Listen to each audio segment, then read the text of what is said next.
በስ አንቺ እንድትንቀሳቀሽ ለቤትሽ ደግሞ ወጪ የሚሆኑ እቃዎችን እንድታማይ የሚያስችልሽን 400 ሺህ ብር አስከብርሻለሁ። ዛሬ የሰማነው አሳዛኝ ዜና አለ። አሳዛኝ የሰማነው ዜና ምንድን ነው? እንግዲህ ኤልሳን እንድናገኛት እየረዳችን አቶ ኤፍሬም ግቢ ውስጥ የምትኖር የነበረችው ሴት በጣም ከፍ ብሎ ምንም ነገር ማሟያም ጭምር የሆናት ዘንድ እንግዲህ አንድ 400 ሺህ ብር እንደሚሰጣት ቃል ገብቷል። እግዚአብሔር በወጣ ይተካ። አቶ ተፈሪም ከበፊት የሚታወቁት ለሰው ልጅ በመርዳት የተቸገረን በመደገፍ ነው። የበፊትም ማንነታቸው ስለሳቸውን ስንሰማ ያኖራል። መልካም ነገር ባደረገን ቁጥር በደል ሊደርስብን ይችላል። መልካም ነገር ስናደርግ እኛን ለመጣል ብዙ የሚጣጣሩ፣ ብዙ የሚሮጡ፣ ብዙ የሚለፉ፣ ብዙ የሚዳክሩ ሰዎች ይኖራሉ። ለነዛ ሰዎች ቦታ መስጠት የለብንም። ምንም ጊዜ በደል ከዚህ በላይ በቃ ብዙ ነገር ደርሶብናል። ፍራቻ ነው ያዘሽ አሁን? አዎ ፍራቻም ሆነ ምንም ሆነ በቃ እኔ አንድ ሰው እኮ በቃ ማውራት አልፈልግም ካለ እኮ መረዳት አለብህ። ይኸውልሽ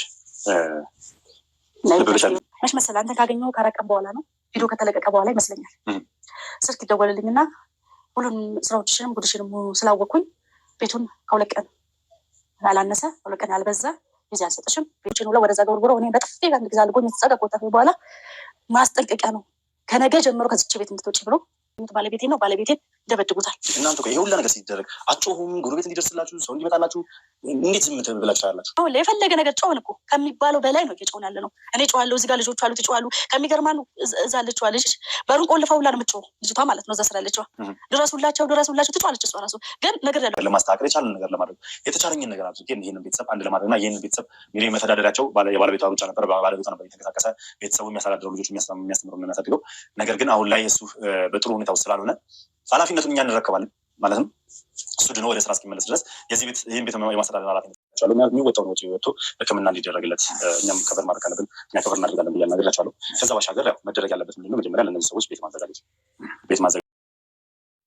አሰላሙ አለይኩም ወረህመቱላሂ ወበረካቱን። ውድና የተከበራችሁ ውድ ቤተሰቦቼ እንዴት ናችሁልኝ? እኔ ያለውኝ አልሐምዱሊላህ። እንደው ክርስቲያን ወገኖቼ ሰላም ብያለሁ። ባላችሁ በሰላማችሁ ይብዛልኝ። ለቤት አዲስ ከሆናችሁ ላይክ፣ ሼር፣ ሰብስክራይብ ያደረጋችሁ አበረታቱኝ ውድ ቤተሰቦቼ። እነሆ ቪዲዮ ሲጀምሩት በላይክ ጀምሩት፣ ቪዲዮን እስከ መጨረሻ እዩት። ዛሬ አዳዲስ ነገር ይዤላችሁ ነው የመጣሁት። ደስ የሚል ነገር አለ፣ አስደንጋጭም የሆነ ነገር አለ። እንዴት ሰው ልጅ እንደዚህ በሰው ህይወት ላይ እንደዚህ ይጫወታል? ሰው ሆኖ በሰው ህይወት ላይ በምን ሁኔታ እንዴት ቢያስችላቸው ነው በዚህ ልክ የሚጫወቱት? ብዙ ነገራቶችን ይዤላችሁ መጥቻለሁ። ስለዚህ ቪዲዮን እስከ መጨረሻ ተከታተሉት። ነባሮቹ ደግሞ በሼር አበረታቱኝ ፕሊስ። አዳዲስ ምትወጡ ደግሞ ሰብስክራይብ አድርጉኝ። እነሆ የዛሬው አዲሱ ነገር ውድ ቤተሰቦች፣ ባለፈ እንዳወቃችሁ ኤልሳን ያለችበት ጎዳና ላይ እንደወደቀች የጠቆመች ሴት ነበረች። ሉል መቶ ሲጠይቃት ጎዳና ወድቃለች፣ ደውላልኝ ልብስም ምግብም ወስጄላታለሁ ምናምን ብላ ተናግራ ነበር። ያቺ ሴት ሉልን ካሁን በኋላ እኔ ጠበቃ አረግልሻለሁ ብለዋት ነበር። ያ ሴት ደግሞ የምትኖረው የአቶ አሸናፊ የአቶ ኤፍሬም ግቢ ነበር። በነጻ ሰጥቷት ነው የምትኖረው ነበረው። ግን ያ ሚስጥር ካወጣች በኋላ ስልክ ተደውሎላት በአስቸኳይ መውጣት አለብሽ ተብላ ማስጠንቀቂያ ተሰጣት። ያ ማስጠንቀቂያ ተሰጥቷት ቤት የፈለገች ነበረ። ግን የአቶ ኤፍሬም ተላላኪዎች የአቶ ኤፍሬም የሰውን ሕይወት ምንም አያሳዝናቸው፣ ራሳቸው ብቻ ለመኖር የሚፈልጉ ራሳቸው ብቻ ደስተኛ ሆኖ መኖር የሚፈልጉ ሰዎች በባልዋ ላይ በልጆቿ ላይ በራሷ ላይ ከፍተኛ የሆነ ድብደባ ፈጽመውባታል። ባልዋ በጣም በኃይለኛ ተደብድቦ ሐኪም ቤት ነው የተኛው። እሷን ደግሞ በኃይለኛ በጥፊ ነው የተመታችው። ቶሎ መውጣት አለብሽ፣ እንዴት ምስጢራችን በዚህ ላይ ካውጥተሽ ትዘረጊፋለሽ? ለዛውን በነጻ ተቀምጠሽ በሁለት ቀን ውስጥ ሳይበዛ ሳያንስ መውጣት አለብሽ። ያ 2 ቀን እንኳን ልጨርሰውም አልሰጧትም፣ እድል አልሰጧትም። ማታ እንዳተኛ ነው የተደረገችው። ቤቷ በድንጋይ በምን የመቱ ልጆቿን እቃዋ ምንም አይነት እንዳትጠቀም ነው ያንዳንዱ ነገር ከአገልግሎት ውጪ እንዲሆን አደረጉት። እሷም አሁን ስጋት ላይ ነው ያለችው። ሉልም እንኳን ሂዶ አንዳንድ ነገራቶችን ሲያጠራ ጊዜ ከቤት ይውጣልኝ፣ ምንም ነገር አልፈልግም፣ ባለፈ እንደዚህ ጠብቅልሻለሁ፣ ጥበቃ አድርግልሻለሁ ብለኸኝ በህይወቴ ላይ ተጫወትክብኝ። ባሌው አሁን ሐኪም ቤት ተኝተዋል። በሞትና በኢድን ይሞት ማቀው ነገር የለም። በጣም ታሟል። እኔ አላቅም። በጣም ያለቀሰች ነው ያወራችው ሴትዮዋ። ምክንያቱም ባሏ በጣም ነው የተደበደበው። ኃይለኛ ድብደባ ደርሶበታል። እንደምታውቁት 4 እንደ ፖሊስ አይነቶች ትላልቅ ሰዎች መጥተው ነው ያለችው። ቤቴ ገንጥለው ገብተው ነው ጮህን፣ ግቢውን ያው የአቶ ኤፍሬም ቤት በጣም ርቀት ስላለው አካባቢ ዛይ ብዙም ሰው አይሰማም አለች። ተከራይ አለች። እሷም ቤቷ ዘግታ ይጮሆች ነበረ። እሷም ላይ ጥቃት ሊያደርሱ ሞክረው ነበር። በመጨረሻ ቤቱ በኃይለኛ ሲገፈትሩት፣ በኃይለኛ ሲደበድቡት ገንጥለው ገብተው ነው ባሌ ላይ ጥቃት ያደረሱት። አሁን ባሌ በሞትና በህያው ውስጥ ነው ያለው ነው ያለችው። ባሌ ይትረፋ ይትረፍ ምንም አውቀው ነገር የለም። እኔ የኤልሳ ህይወት አድናለሁ፣ ኤልሳን ትተርፋለች ብዬ ባደረግኩት ነገር ዛሬ ዋጋ ከፍያለሁ። ስለዚህ ከቤት ይውጣልኝ። እኔ ምንም አይነት ነገር መናገር አልፈልግም። ምክንያቱም አቶ ኤፍሬም ለእኔ ብዙ ነገር ውሎልኝ ነበረ። ልጆቼ ሰብስቦልኝ ነበረ። ልጆቼ ሰብስቤ እንደ ራሴ ቤት እንደፈለግኩኝ ገብቼ እንዲወጣ አድርጎኝ ነበር። ግን እኔ ያ ነገር ሳይሆን እንዴት እኔ ያለሁኝ በዚህ ልክ ትጎዳለች? እኔ ያለሁኝ በዚህ ልክ እንዴት ጫካ ትወጣለች? እንዴት ጎዳና ትወጣለች? ብዬ ባደረኩትን ዛሬ ዋጋ ከፍያለሁ። ስለዚህ አሁንም እንደገና ልጆቼ ላሳድግ። ባሌ ካሁን በኋላ ስራ መስራት አይችልም። አካለ ጎደሎ አድርገውታል።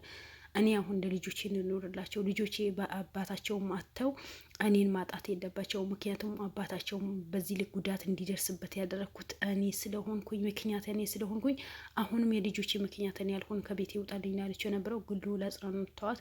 እኔ ራሴ ቤት ፈልጌ ያስቀምጥሻለሁ፣ ባልሽን እኔ ወጪ አድርጌ ያሳክመዋለሁ፣ ተረጋጊ፣ መረጋጋት አለብሽ፣ በዚህ ልክን መሆን የለብሽም ብሎ ለምኗት ከብዙ ስቃይና ከለቅሶ በኋላ ነው ተረጋግታ እያንዳንዱ ሚስጥር የተናገረችው። አቶ ኤፍሬም መቼ የሚረጋጋ አይመስለኝም። የባሰበት ነው የሚመጣው። ግን የመጨረሻው ነው መሰለኝ። የመጨረሻ እስር ቤት የሚወረወሩበት ጊዜ ደረሰ መሰለኝ። እርግጠኛ ነኝ የመጨረሻ ጊዜው ደርሰዋል። እንደምታውቁት ከዚህ በፊት አንድ መስፍን የሚባል ሰውየው ልክ በዚህ ልክ ነው በሰው ህይወት ላይ የሚጫወተው ነበረው። በመጨረሻ ወስነው በደረሱበት ሰዓት ራሱ ነው ያጠፋው። ይህም አቶ ኤፍሬም መጨረሻው ደርሶ ወይ እስር ቤት ሊወረወር ነው ወይስ እንደ መስፍን ራሱ ሊያጠፋ ነው። በዚህ ልክ በሰው ህይወት ላይ የሚጫወተው። ስለዚህ ለምን ኤልሳ እንዳነች እኮ ነው። ኤልሳን ለምን ከአባቷ ተገኘች? ኤልሳን ለምን ሉል አገኛት? ኤልሳን ለምን ዳነች? ኤልሳን ለምን አገገመች ነው። በቃ ሌላ ነገር እኮ የለም። ምክንያቱም እሱ የቀረባት ለበቀልና በቀል ብቻ ነበር። የአባቷን ያልበቃ ብሎት የአባቷን ንብረት ቀምቶ አልበቃ ብሎት ዛሬ ሜልስ በኤልሳ ህይወት ላይ ሊጫወት ነበር። በነገራችን ላይ የአባቷ ንብረት ሙሉ በሙሉ ባይመለስም የተወሰነ ተመልሰዋል። አባቷም አሁን ባለበት ሁኔታ በጣም ጥሩ ሁኔታ ላይ ነው ያለው።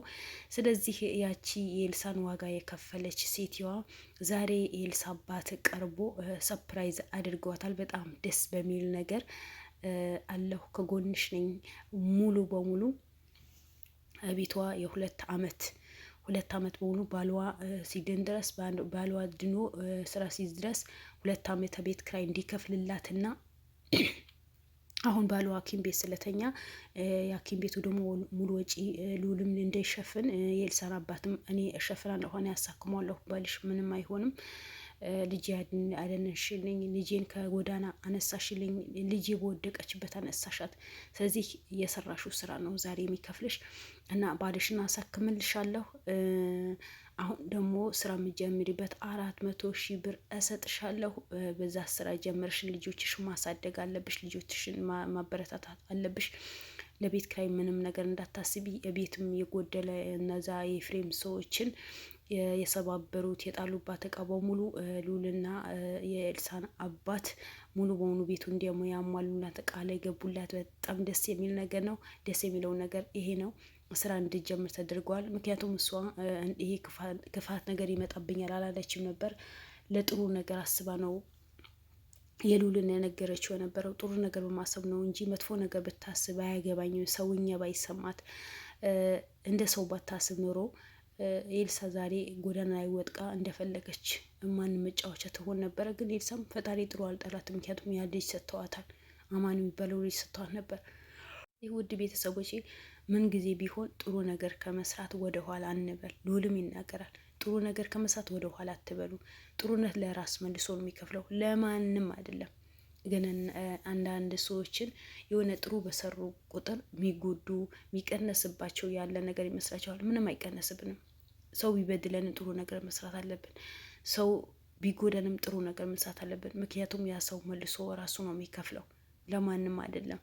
እና ውድ ቤተሰቦቼ ጥሩ ነገር በመስራት ምን ያክል ዋጋ እንደሚያስከፍልና ምን ያክል ትላንት በተጎዳችሁ በዛሬ ደስተኛ እንደምትሆኑ በአቶ ኤፍሬም በአቶ አሸናፊ ማየት አለባችሁ፣ በሉል ማየት አለባችሁ። ያው አሁንም ኤልሳን እንዳትጎዳ ኤልሳን በጎዳና ላይ እንደፈለገች ወይ ታማ ወይ በሽተኛ ሆና እንዳትቀር የረዳቻት ሴት በእሷ መማር አለብን። ምክንያቱም እሷ አቶ ኤፍሬም በነጻ ነው የሚያኖራት ነበረው። በነጻ እንደፈለገች ዘላ ነው ማለት እንደ ቤቷ ራሷ ቤት አድርጋ አይታ ከልጆቿ ጋር እንደፈለገች ገብታ ትወጣ ነበር። ግን ያው እሷ በሰራችው ደግ ነገር ምንም ያደረገችው ነገር እኮ የለም። በቃ እዛ ጋር ነው ያለችው ብላ ስለጠቆመች እኮ ነው ዛሬ ከቤት መውጣት አለብሽ ተብላ ራሷም ተመታች፣ ልጆቿም ተመቱ፣ ባልዋም ደግሞ ሐኪም ቤት እንዲገባ ተደረገ። ያ ነገር ለበጎ ነው። ምክንያቱም እሷ ጥሩ በሰራችበት በአቶ ኤፍሬም ባታገኘውም በኤልሳ አባት አገኝተዋለች። ያው የኤልሳ አባት ሙሉ በሙሉ ሁሉ ነገር እኔ እሸፍንልሻለሁ ነው ያላት። አያቸውት ጥሩ ባሰራ ኖሮ ይሄ ነገር አይመጣም ነበር። የዘራችሁና ያጨደችው ጥሩ ነገር የዘራ ሰው መልሶ ራሱ ነው የሚያጭደው፣ ለማንም አይደለም። ሰው ያስቀመጠው ነው መልሶ የሚከፍለው እንጂ ያላስቀመጠውን ከተማምቶ የሚከፈለው ሰው የለም፣ በነጻ የሚሰጠው ሰው የለም። ስለዚህ በደረሰብሽ ባልሽን ተደብድቦ ሐኪም ቤት መግባቱ፣ ልጆችሽ በመረበሻቸው፣ ቤትሽ እቃዎችሽ በመሰበሩ በቃ ይተካል። ዋናው እናንተ መትረፋችሁ ነው።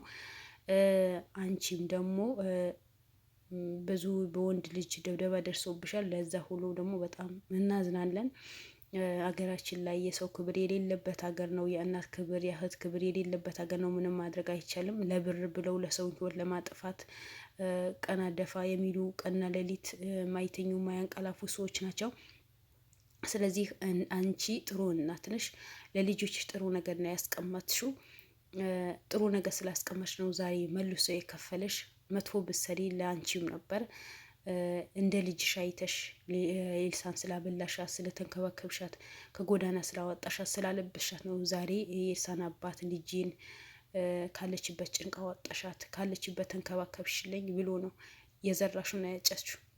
እና የኤልሳን አባትም ደግሞ በዚህ ልክን ድነው ጤነኛ ሆነው እንደገና ሰውን ለመርዳት በመናሰቶት በጣም ደስ የሚል ነገር ነው። እንደገና ደግሞ አላህ እድሜና ጤና ይስጦት። ሉንን ደግሞ በርታለን። ይሄ በሆኑ የምታደርገው አንተ ነህ። ዋናው ሰበቢያ ከፈጣሪ በታች አንተ ነህ።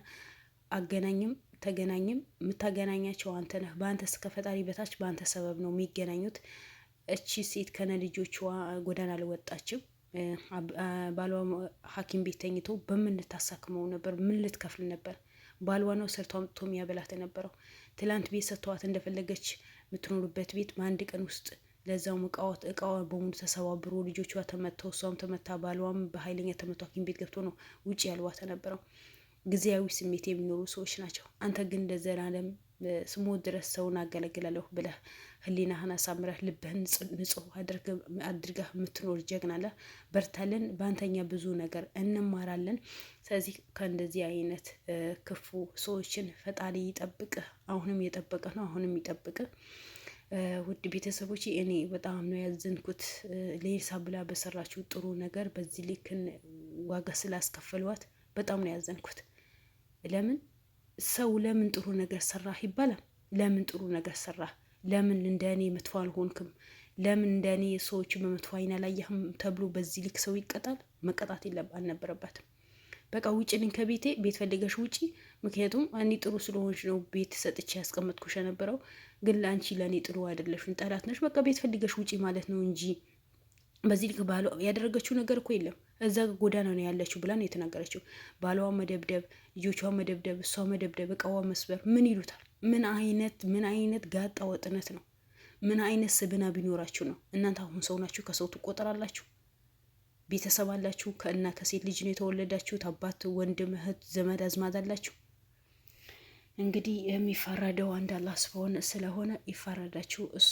እናንተ ዛሬ ለእሷን ዋጋ ብታስከፍሏት፣ ብትጥሏት፣ ብደበድቧት፣ ባሏ ደግሞ ሐኪም ቤት ቢገባም ፈጣሪ ደርሶላታል። በጣም ጀግና የሆኑ ሰዎችም አሉ። ይብላኝ ለእናንተ እንጂ የወደቀ ሰው እንደወደቀ አይቀርም፣ ይነሳል። ለቀን ጎደሎ ነው እንጂ ይነሳል። ስለዚህ ውድ ቤተሰቦች የዛሬው በጣም አሳዛኝ የሆነ ጉዳይም ደስ የሚል ጉዳይ ነበር። እኔ ያኔ ቪዲዮውን ሙሉውን ቀን ባላመጣላችሁም ቪዲዮ ሲበዛ እኔ መራሴ ስለሚያስጠላኝ ቀንጨብ አድርጌ ነው ማመጣላችሁ።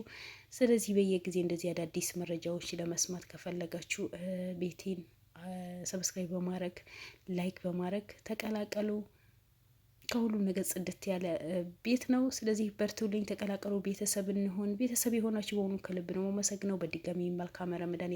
የረመዳንን ስራ ደግሞ አላህ ሱብሃነሁ ወተዓላ ቀለል ያግላችሁ። ውድ እህቶቼ እወዳችኋለሁ። ወሰላሙ አለይኩም ወራህመቱላሂ ወበረካቱሁ። መልካም ቀን